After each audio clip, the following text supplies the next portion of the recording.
트럼프는 사실은 그 어떤 경제학적인 그런 이론에 벗어나 있거든. 경제 정책이 기본적으로는 세금을 줄여줘야, 그러니까 관세라도 줄여줘야 경제가 산다고 보거든. 투자 심리, 소비 심리가 늘어나고. 근데 관세가 진짜 뭐 무지막지하게 그렇게 뭐 어떤 나라는 뭐 50%, 85%뭐 이렇잖아. 그러니까 어떻게 보면 어떤 경제 원리에는 벗어나 있는 거야. 근데 그게 왜 먹혔어? 중국이 그로 인해서 이 망했잖아. 어떤 시진핑 독재 제재 하에서 이제 뭐 후추나 왕양 이런 사람들이 8대 그 공산당 창당 원로들의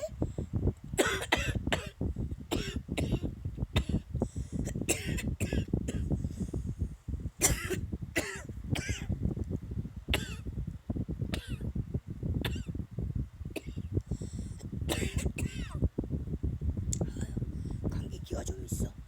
그 지지를 받아가지고 집단 지도체제로 이제 바뀌거든.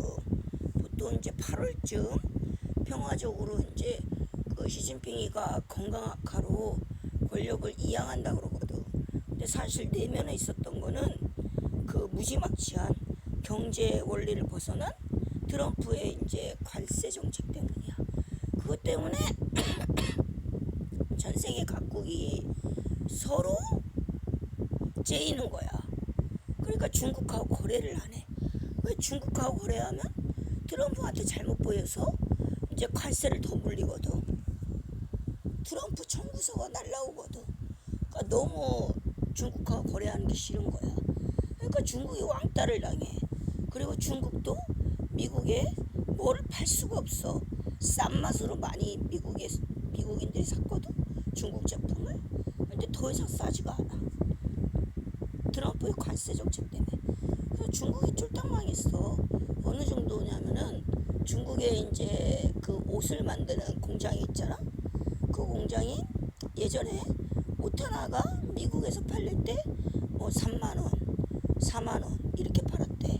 근데 그게 뭐 옷을 뭐 톤당 얼마씩. 그러니까 옷을 1000kg당 뭐 몇십만원 이렇게 판대. 왜? 그만큼 안 팔린다는 얘기야. 그냥 떠리로 팔아가지고 그냥 공장 재고나 없애고 뭐 그런 식이라는 거지. 그 돈이 하나도 벌리지가 않는 거야. 그러니까는 이제 경제가 쫄딱 망하잖아. 중국은 수출이 돼야 되거든. 근데 아무도 중국하고 거래를 할 생각을 안 해. 왜? 이제 트럼프가 관세를 무지막지하게 때릴까봐 눈치를 살살 보는 거거든. 그러면 이제 우리는 그만큼 어려워지잖아. 어쨌든 미국이 전 세계 경제의 30%거든.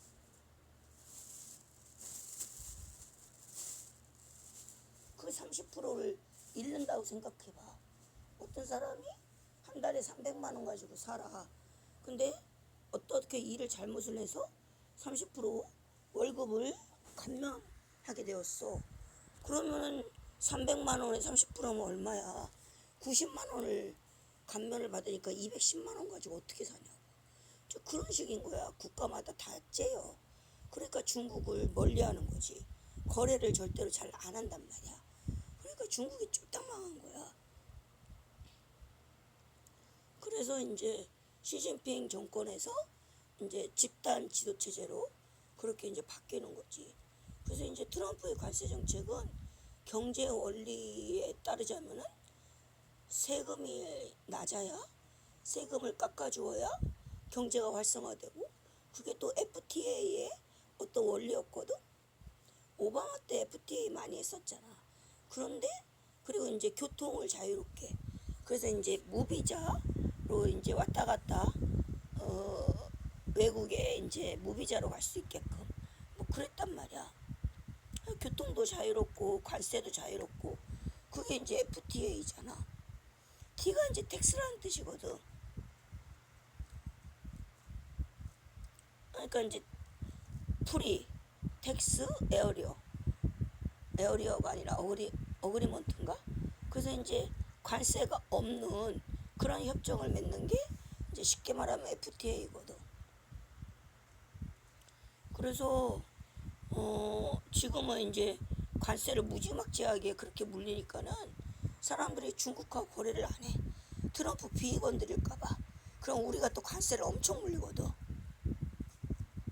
월급이 300만 원에서 90만 원이 깎인단 말이야. 그러니까는 중국이 그래서 힘이 떨어진 거야.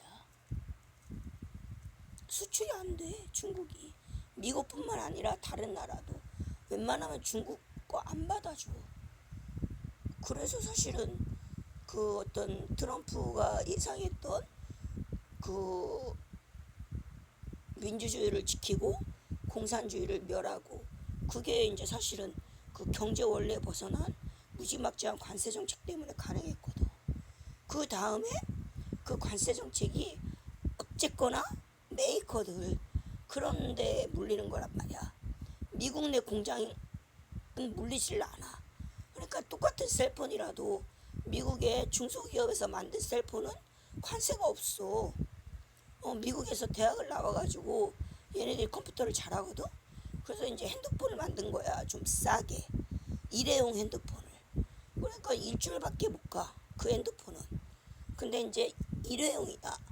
근데 이제 당장 핸드폰이 뭐 정지가 됐거나 분실이 됐거나 고장이 됐거나 그런 사람들은 수리를 맡긴다던가 그걸 쓰지, 일회용 핸드폰을. 또 출장을 갈 경우, 그럴 경우에는 뭐 일주일 동안 쓸 수 있는 그런 일회용 핸드폰 이런 거를 이제 파는 거야. 근데 그게 관세가 없지.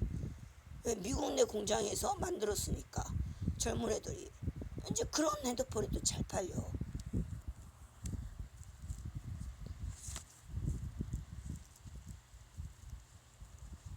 그리고 정말 메이커가 아닌 그런 이제 뭐 양말이나 속옷이나 그런 건 뭐 남한테 보여주는 게 아니잖아.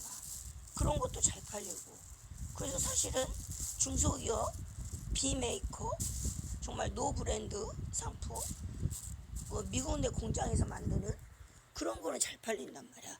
근데 메이커, 그게 메이커 매니아들, 그리고 이제 외국에서 수입하는 그런 것들은 관세 때문에 안 팔린단 말이야. 근데 부자들은 사. 관세를 물려도. 왜? 그 메이커의 매니아들은 사거든. 그러니까 그게 쉽게 말하면 부가가치세처럼 부자들한테 돈을 걷는 게 된 거지. 그래서 트럼프는 어떻게 또 감세를 내줘. 일반 서민들이 감세를 내주면 어떻게 돼? 근로 의욕이 높아지지. 미국은 재산세만 해도 어마무시하잖아. 26억짜리 그 집이 26억?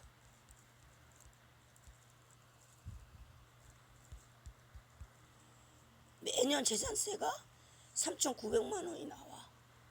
12개월로 나누면 325만 원이 매달 내야 하는 그 미국의 재산세야. 이것만 내는 게 아니야. 관리비도 내, 관리비. 관리비가 뭐냐면 우리나라 같은 경우에는 이제 건물에서 이 공동의 그 임대 공간이 있잖아. 계단이라든지 화장실이라든지 창고라든지 그런 걸 이제 그 임차자가 쓰기 때문에 그래서 이제 관리비를 내는 거거든. 근데 그게 아니야.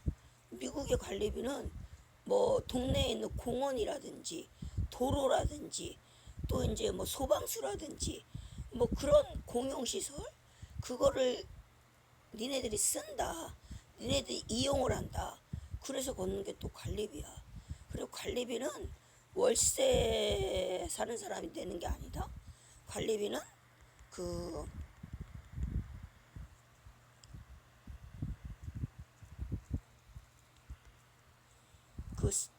세든 사람이 내는 게 아니라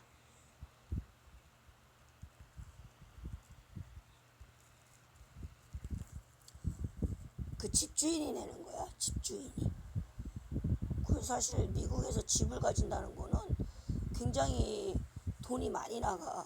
그런데도 굳이 뭐 1, 20억짜리 집을 사가지고 재산세를 내가면서 굳이 관리비도 내가면서 사는 이유는 그게 뭐 10년, 20년 지나면은 이 물가가 높아지기 때문에 어느새 그 뭐 한 달에 300 뭐 3, 400씩 되는 그 재산세가 가치가 떨어져 버리거든. 한 1, 200 정도로 이렇게 인식하게 되거든. 그러니까 우리나라도 그랬잖아. 2000년대 초반에는 정말 7급 공무원 정말 그 200만 원씩 월급 받는 따박따박 그 사람이 2억 5천만 있으면 그냥 뭐 군민주택 규모의 아파트 그 정도 살 수 있었어. 200 한 달에 200 받는 사람이 2억 5천을 모으려면 돈이 얼마야? 12개월로 나눠도 그거를 꼬박 모아도 거의 10년을 모아야 되거든. 근데 이렇게 버는 게 아니지. 200이면 내가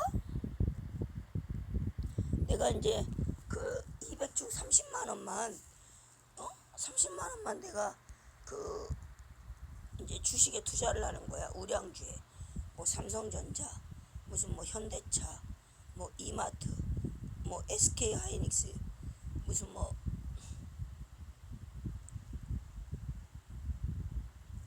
한화 뭐 이런 데 투자를 한단 말이야. 현대로템인가? 그게 또 많이 올랐지. 뭐 그 방산주인가 아마 그럴 거야. 뭐 하나오션 뭐 그런 데다 투자를 해. 그러면 이게 12개월 곱하기 10년 하면 원금은 3,600밖에 안 되지. 근데 10년이란 시간이 들어가거든. 그러니까 이게 3,600보다 더 이제 불어날 가능성이 많아. 그래서 사실은 1억도 넘게 되거든. 이제 그렇게 이제 꾸준하게 투자를 하는 거야. 한 달에 내가 30만 원씩 우량주에 투자를 하는데 이거를 뭐 10년 아니면 뭐 20년이면 이제 고등학교 졸업하고 9급 공무원이 이제 30만 원씩 계속해서 40이 되었을 때 뭐 군대 갔다 오고 43이 되었을 때 원금이 7,200이야. 근데 20년이란 시간이 있잖아. 그러니까 이게 2억이 될지 얼마가 될지 몰라. 그래서 보통 한 40대 중반 정도에 2억 5천짜리 군민주택 25평 규모의 뭐 화려하고 좋은 아파트는 아니지만 그냥 깔끔하고 살만한 그런 아파트도 사고, 그래서 소나타 같은 중형차를 내 앞으로 뭐 가질 수 있고 뭐 그 정도였어. 2000년대 초반에는 서울에 아파트 한 채 갖는 게 그래도 7급 공무원 월급 200만 원 받는 사람이 착실하게 30만 원씩 그렇게 20년간 이제 주식에 투자를 한단 말이야. 우량주에. 그러면 살 수 있었어. 근데 지금 어디 그러니? 지금 서울에 25평짜리 아파트 살려면 20억이 넘어. 지금 평당 아파트 가격이 4,600만 원이야.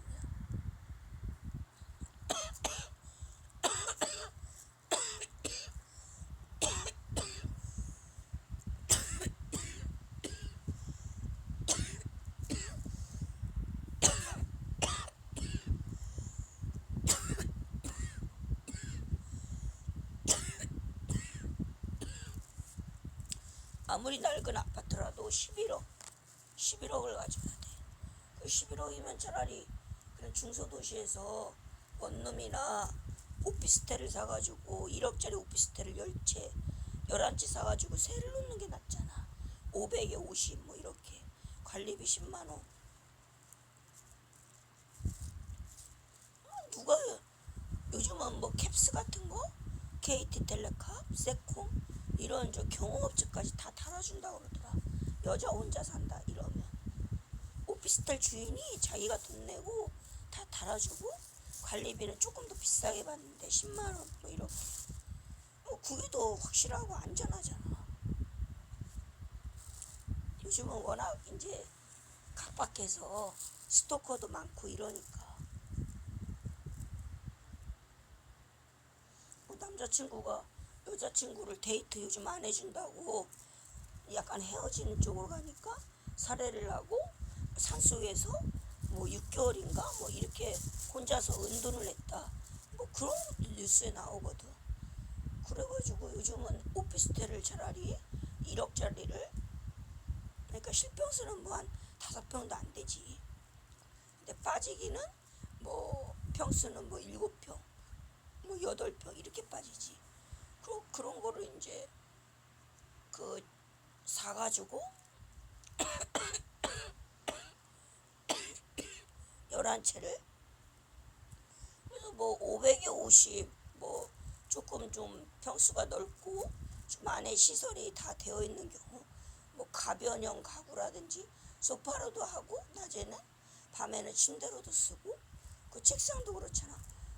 밤에 공부할 땐 책상으로 쓰고 낮에는 무슨 저기 싱크대 조리대처럼 그렇게 이제 쓰고, 뭐 그런 이제 가변형으로 그렇게 하고, 또 이제 복층으로 그렇게 해서 뭐 실평수는 10평인데 복층으로 꾸며놨기 때문에 복층에 또 5평이 있어서 사실 실평수가 15평이 되고, 복층에는 이제 침대도 있고 자는 공간, 그런 공간이 있고, 그리고 이제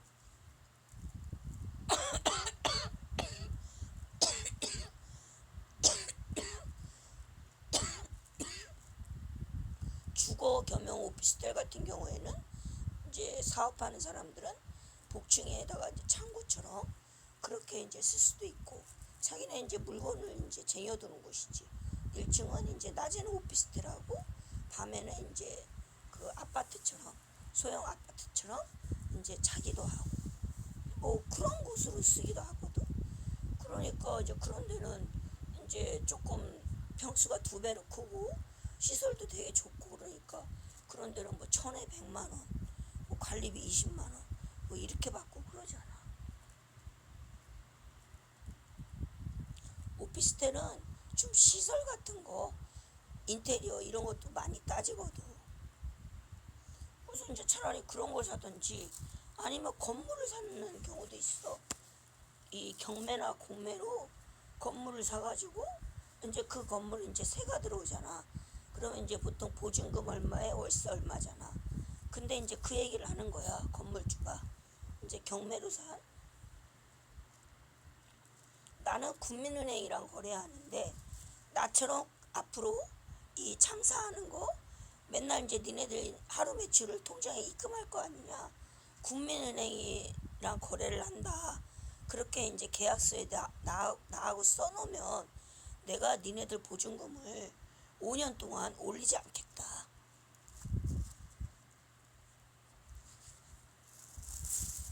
그러면 또 그렇게 한다고. 일단은 보증금을 덜 올리니까. 그리고 이제 관리비도 받잖아, 건물 관리비. 예를 들어서 30평짜리를 임대할 경우 건물주가 관리비를 30만 원, 평당 10,000원씩 싼 거지. 어떤 데는 이제 평당 뭐 2만 원 하는 데도 있어. 그러면 관리비가 60만 원이거든. 근데 관리비를 받지 않겠다. 뭐 그렇게 이제 계약서에 쓴단 말이야. 그래서 이제 그 사람은 실제로 장사를 할 때 이제 매일 이제 매출액이 있잖아. 그거를 국민은행에다가 이제 현금 이출 공기에다가 입금을 하거나 아니면 은행원한테 갖다 줘서 입금을 하고 가거든. 그러니까는 국민은행은 좋은 거야. 건물주가 다 이제 자기네 그 건물에 세사하는 사람들을 다 국민은행한테 그렇게 이제 주거래 은행으로 그렇게 매일 그 매출액을 입금을 시키니까, 그러면 건물주는 이제 국민은행하고 사이가 좋아지거든. 그러니까 대출도 잘 되고, 이제 경매로 사는 경우는 이제 11억짜리 건물이면 사실 50%뭐 이렇게 되기도 하기 때문에 실제 가치는 22억이란 말이야, 시세가. 근데 그렇게 팔지도 못해 사실은. 근데 그렇게 해가지고 이제 그 국민은행하고 이제 거래가 잘 되니까는, 그러니까는 건물을 관리하는데 아무런 지장이 없지. 만약에 장사가 안 돼서 나가겠다. 그럼 네가 새로운 사람을 네가 계약을 해서 네가 데리고 와라. 그럼 내가 그 네가 나갈 수 있도록, 네가 보증금을 받을 수 있도록 내가 배려를 해줄게. 이제 그럴 때도 어쨌든 보증금을 줘야 될 거 아니야. 예를 들어서 이 사람이 뭐 1억에 100만 원씩 내기로 했는데 그 1억을 줘야 될 거 아니야. 그럴 때도 이제 기본적으로 은행에서 돈을 꿔서 몇 달치 이제 주고, 그리고 이제 이 사람이 또 사람을 데리고 오고, 그러면 이제 그 사람하고 또 계약을 하고 그렇게 되는 거 아니야. 대개 보면 이제 장사가 안 돼서 나가는 경우는 권리금도 못 받아.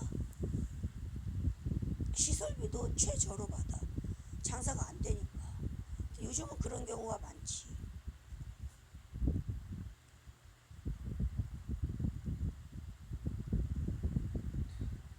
이제 건물주는 그 이제 장사한 사람이 나가는 경우 보증금 달라고 할 때가 이제 곤란한데, 건물주도 이제 돈을 굴리잖아. 그러니까 이제 그럴 때 이제 은행에 이제 그 전세자금 대출을 일시적으로 받을 수가 있는 거야. 그러니까는 은행하고 거래가 좋으니까, 그러니까 이제 거기 세 사는 사람들은 다 국민은행하고 거래하니까, 그러면 뭐 5년 동안 보증금도 안 올려준다, 뭐 관리비도 30만 원씩 최저로 받는데 관리비도 안 내도 된다, 뭐 이러니까, 그러니까 그 세 사는 사람들은 그렇게 하지. 그러니까 이제 그렇게 갑자기 장사가 나가는 경우, 그런 경우 보증금을 마련하는 건 어렵지가 않아. 은행에서 다 꿔준다고. 그것도 아주 금리 낮게 꿔줘. 그래서 이제 중소도시 같은 경우는 11억이면 건물도 다 공매나 경매로, 공매는 보통 50%고 이제 경매는 그보다 더 낮을 수도 있어.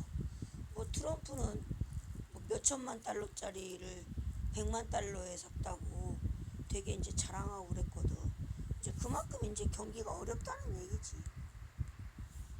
이제 그럴 때는 오히려 돈 있는 사람들이 더 떼돈을 벌거든. 그러니까 건물도 되게 낡은 거야. 그러니까 이제 그런 건물을 리모델링도 하고 그 새도 이제 들어오게끔 하고 조금 더 뭔가 인센티브를 줬겠지. 그러니까 이제 그 사람들이 이제 들어와가지고 이제 건물이 다시 살아났거든. 이제 그렇게 이제 살리는 돈도 꽤 들지. 몇백만 달러 들었을 거야. 또 어찌되었든 그 건물을 내가 살 때는 100만 달러에 샀대, 불과. 100만 달러면 이제 그 당시 돈으로 뭐 10억밖에 안 되는 돈이거든. 근데 미국은 솔직히 100만 달러 모으기 힘들어. 보통 이제 평범한 어떤 월급장이가 평생 모아야 생활비가 비싸기 때문에 100만 달러를 모으기는 힘들어. 미국이란 나라.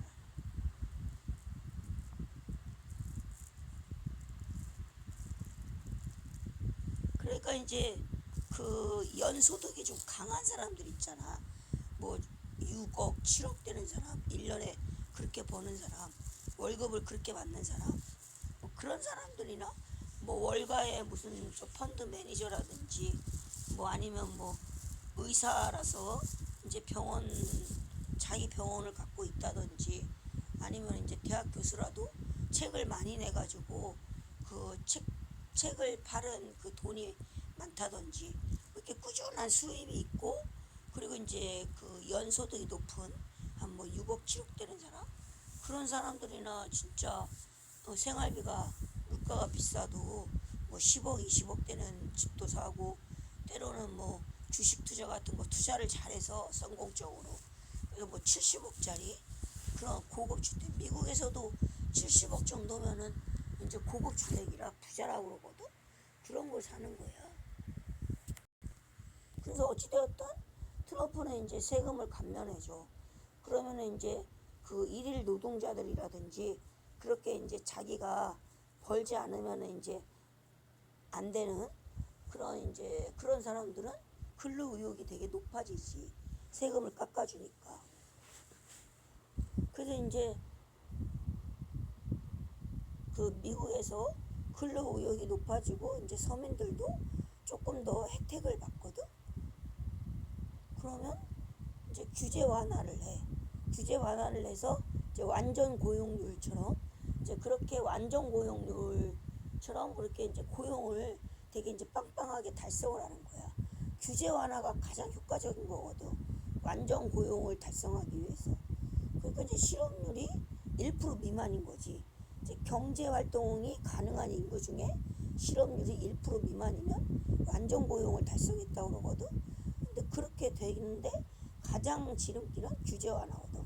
그렇게 해서 이제 서민들을 쉽게 말하면은 이제 세금을 감면해줘서 부자들한테 이제 부가가치세처럼 관세를 이제 무지막지하게 걷어가지고 서민들을 세금을 감면해주고, 특히 일일 노동자 같은 경우, 건설 현장 일일 노동자, 그 사람들은 솔직히 뭐 하루에 얼마씩 버는 것, 단가는 세도 꾸준하게 일을 할 수 있는 그런 일이 아니잖아.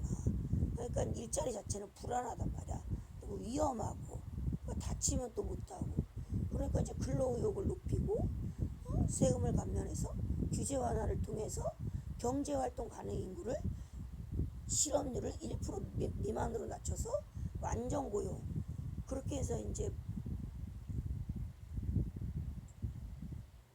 이 고용을 완전히 이제 그러니까 기업이 규제 완화를 해주니까는 고용을 많이 해준단 말이야. 이제 그렇게 해서 이제 그 사람들이 어떤 혼자서 일하는 그런 건설 현장의 일일 노동자가 아니라 어떤 조직체에 들어가서 일을 하기 때문에 여러 가지 이제 복지 혜택이 있잖아. 예를 들어서 산업은행 같은 경우에는 뭐 임플란트도 해준다고 그러거든. 전치아를 다 해준대. 그 전치아를 다 하면 뭐 2천만 원, 3천만 원 들잖아. 그 돈을 산업은행에서 준다는 거야. 산업은행 직원들한테. 50대가 많이 하지. 그럴 때 목돈이 안 들어가잖아. 그리고 뭐 주택자금 대출이라든지 그러니까 아주 저 이자가 싼 뭐 1% 미만 뭐 그런 것도 다 회사에서 해주잖아. 그러니까 이제 그런 어떤 완전 고용률을 달성해 버리면은 이제 그런 복지 혜택이 있어. 그리고 이제 자녀들 교육비 그것도 이제 그 대학교까지 등록금을 공짜로 주는 회사도 있어. 교육보험 거기는 그 정직원이면은 그 청소부들도 그 자녀가 대학 다니면 등록금을 공짜로 그 교육보험 교보에서 다 공짜로 줘. 그래 거기 청소부들은 절대로 안 나가 다른 데로. 왜 내 자식이 대학교 마칠 때까지 공짜로 등록금이 나오니까. 그런 이제 복지 혜택이 엄청난 차이란 말이야. 축적이 되면 주택자금 대출해주지, 대학교 등록금 공짜지, 뭐 임플란트도 전치아를 다 공짜로 해주지. 이런 것들이 쌓이니까는 그 사람들이 큰 돈이 안 나가니까 비교적 잘 산다고. 그러니까 그렇게 해서 이제 서민들에게 어떤 혼자서 일하는 건설 현장에 이제 일일 노동자처럼 그리고 일거리가 뭐 꾸준히 있지도 않은 그런 데보다는 이제 양질의 일자리 완전 고용을 달성해서 어떻게 규제 완화를 통해서 이제 그런 식으로 가는 거야. 그러니까 트럼프의 경제 정책이 사실 경제 원리에는 어긋나. 세금을 감면해 줘야 되는데 무지막지한 관세 정책이 있었잖아.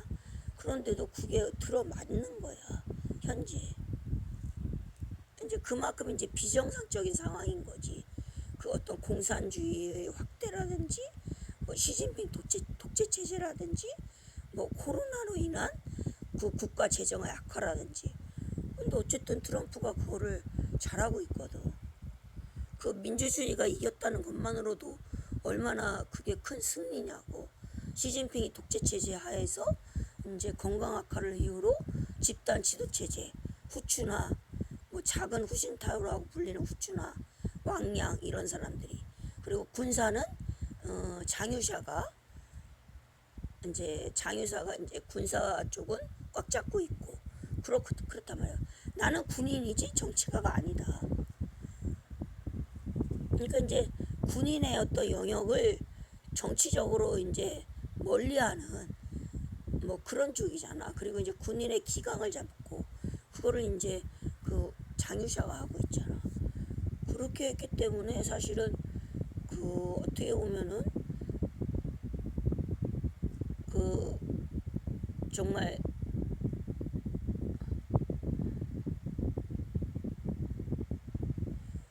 그 트럼프의 어떤 그 경제 원리에 벗어나는 그런 이제 무지막지한 관세 정책이 현실적으로는 효과를 보고 있어. 그래서 이제 민주주의가 실현이 되면 전 세계가 혜택을 받아. 이제 공정한 사회가 되고 인맥 위주의 어떤 차별적인 그런 세상이 아니라 그리고 이제 자유를 만끽할 수 있는 세상이 되고 또 기회는 모든 사람들한테 평등해. 그래서 기회의 평등이 있는 그런 세상이 된단 말이야. 그러니까 얼마나 좋아. 그 이제 구조적으로 이 없는 자들, 가난한 자들을 노예로 만드는 그런 경제 구조를 갖고 있는 게 사실은 중국이잖아. 그래서 중국은 다른 나라를 자꾸 들어 먹어야 돼. 그래서 식민지 경제를 만들어야 돼. 다른 나라를 그만큼 노예처럼 부려먹어야 돼. 그래야만 중국인들이 잘 산단 말이야.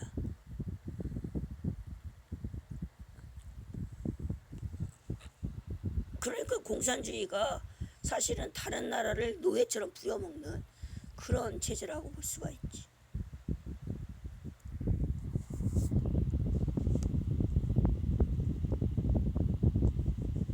아마 경제가 살려면 규제화나 그 단계까지 가면은 이제 경제가 좀 살아난다고 볼 수가 있어. 왜냐면 이제 점점 고용률이 높아지기 때문에 이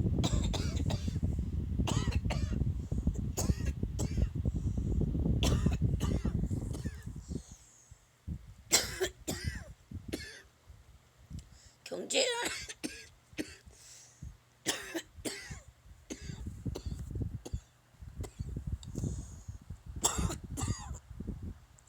경제활동 가능 인구의 1% 미만이 실업자고, 그렇게 이제 완전 고용이 달성이 되기 때문에 그때쯤 되면 이제 트럼프의 그 어떤 경제 원리에 벗어난 그런 경제 정책이 효과를 본다고 볼 수가 있어. 그리고 생각만큼 미국 경제가 다운되지 않았거든. 어떻게 보면 골목 경제 그리고 노브랜드 경제 그런 게 살아난 거야 미국에서.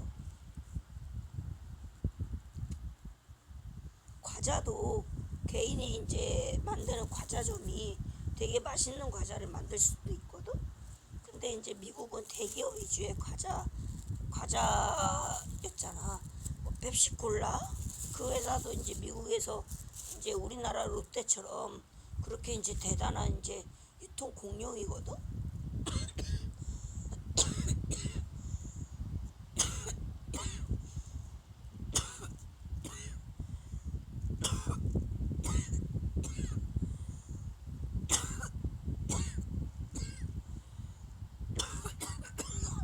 그래서 사실은 대기업이 과자 업계도 다 장악을 하고 있었거든.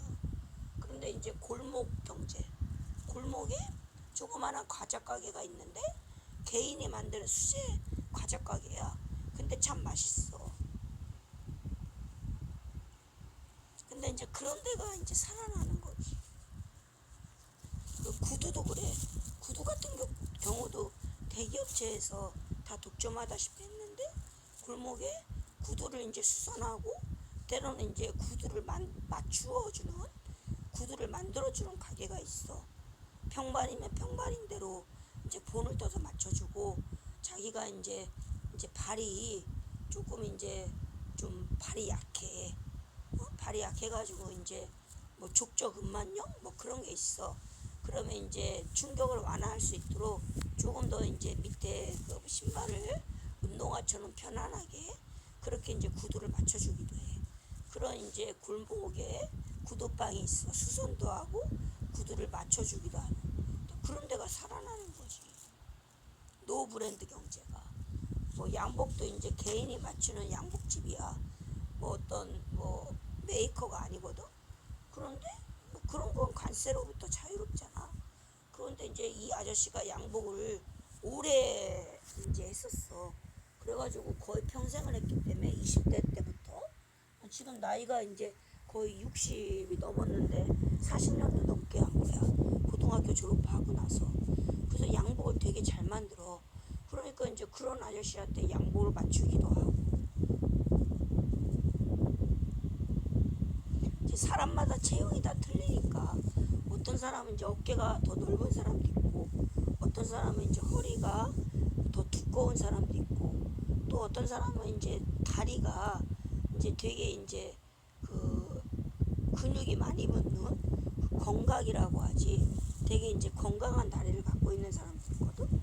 그럼 그 사람 체형에 맞게 이제 그렇게 만들지. 어떤 사람은 이제 팔다리가 되게 길은 사람이 있고. 그렇게 해서 이제 골목 경제, 노브랜드 경제가 이제 활성화가 된단 말이야. 그렇게 되면 이제 그 사람들은 이제 더 잘 살지. 왜냐면 관세로부터 자유로우니까. 한마디로 가격이 싸니까 서민들이 이제 그런 거를 같은 품질이면 거기로 간단 말이야. 가방도 그래. 가죽 가방 같은 거 얼마나 비싸. 명품 가방 뭐 이런 거. 그런데 이제 자기도 이제 그런 뭐 샤넬이라든지 에르메스 뭐 이런 데서 가죽 가방을 만드는 고급 기술자였거든. 근데 이제 그냥 나와서 이제 독립적으로 하는 거야. 가죽 가방을 만드는 학원도 운영하면서 수제자도 키우면서 제자들도 자기가 이제 주문을 받으면 이제 맞춰가지고 이제 자기가 이제 가방을 직접 만들기도 해. 그런 사람들 솔직히 뭐 에르메스나 샤넬백이나 뭐 이런데 그 기술자 못지 않거든. 거기서 이제 기술을 평생 했던 사람들이기 때문에 그런 사람들이 이제 자기 장사를 골목에서 한단 말이야. 그럼 그 사람들을 또 인정해주고 거기서 이제 많이 가죽 가방을 맞추고 그런단 말이지. 그러니까는 뭐 반지 만드는 것도 그렇잖아. 금 세공하는 것도 그것도 뭐 까르띠에라든지 무슨 뭐 롤렉스 뭐 그런 어떤 메이커 시계라든지 뭐 그런 것만 이제 비싼 게 아니라 자기가 이제 세공 기술이 좋으면 자기 스스로 고객이 원하는 디자인대로 그렇게 이제 만들어줘 가지고 또 그만큼 이제 비싼 가격을 받을 수가 있거든. 그러니까 이제 노브랜드 경제가 활성화가 돼. 그럼 그게 얼마나 좋은 거냐? 쉽게 말하면은 이 대기업보다는 중소기업에 힘을 실어주는 그런 결과를 가져오게 된다고. 그 트럼프의 관세 정책이. 그러니까는 트럼프가 그 미국의 경제를 코로나로 인해서 재정이 악화되고 그리고 러시아 우크라이나 전쟁 그리고 이스라엘 하마스 전쟁 그런 걸로 인해서 더더욱 재정이 악화된 미국 경제를 살리는데 일단은 성공적인 거지. 그치? 잘하고 있는 거야 사실은. 어떠한 경제학자도 그런 생각은 못했겠지. 경제 원리에 어긋나니까.